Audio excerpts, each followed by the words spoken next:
Gus. Cinderella looked out her window.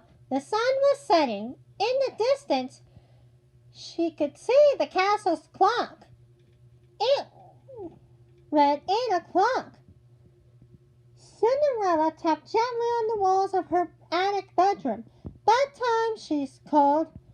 Jack, Susie, Gus, and the other mice hurried out of their mouse hole. Cinderella did all the household chores in her wicked stepmother's house. She never had time for fun, so the birds and mice were her only friends. Yep, it's bedtime.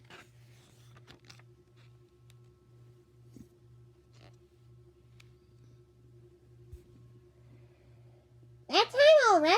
Shock cried. But bedtime? Gus asked. Gus was Cinderella's newest mouse friend. She had just rescued him from a trap that morning. Bedtime, Gus. Close your eyes and fall asleep, Susie explained. Gus looked confused. He closed his eyes and started to tip over.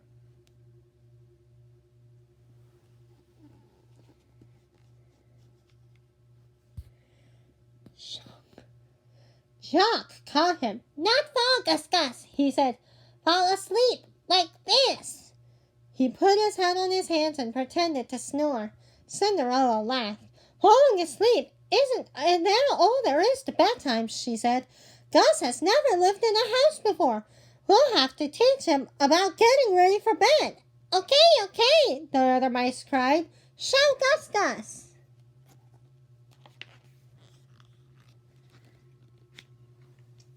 Oh, she's making pajamas. First, Cinderella said, you have to put on your pajamas. She went into a trunk and pulled out a tiny pair of striped pajamas for Gus. Here, try these on. Soon they were all in their pajamas, even Cinderella. That's better, Cinderella declared. Pajamas are much more comfortable than regular clothes. Gus nodded. Gus loved pajamas, he exclaimed. Gus wear pajamas all the time.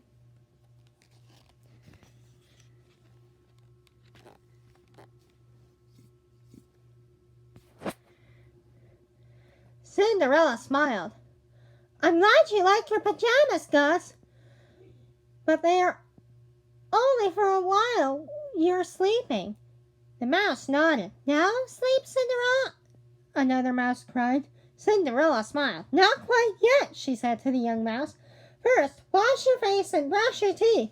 When you're all scrubbed and brushed, I'll kiss you good night, and then Susie will tuck everyone in. The mice began to brush their teeth. Gus said with a smile, tasting the minty toothpaste.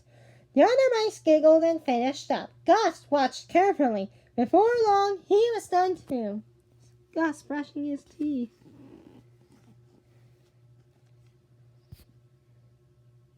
Tuck in?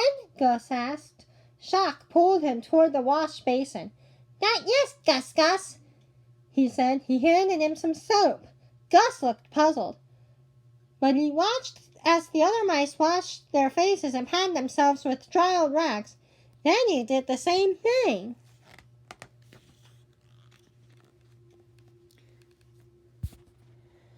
When the mice were all neat and clean, Cinderella kissed them good night.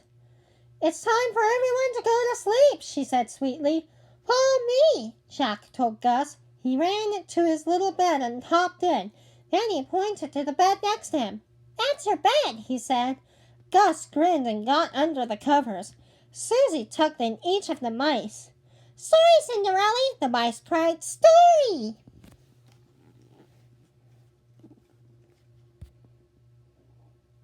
Cinderella smiled. All right, she said. Once upon a time, there was a young prince who lived in a beautiful castle. He had everything that money could buy. Fine clothes, jewels, paintings, and more. But something was missing. He didn't have anyone special to love. Cinderella continued the story for a long time. Each time she tried to stop, the mice begged for more. After a while, they couldn't keep their eyes open anymore. It was just too late.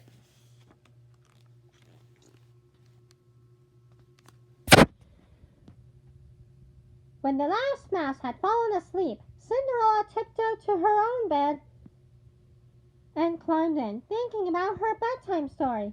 Dreaming up tales made her forget her life of chores, at least for a time. Just then, Gus began to snore. Cinderella giggled up and pulled up her covers.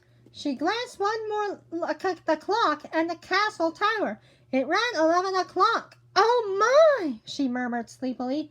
"If the mice had their way, I'd be telling tales until midnight."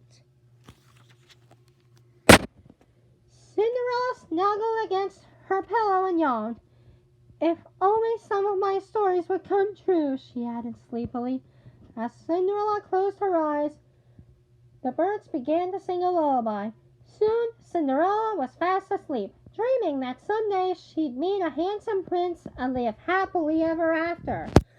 Like, comment, and subscribe, and I'll see you next time. Bye!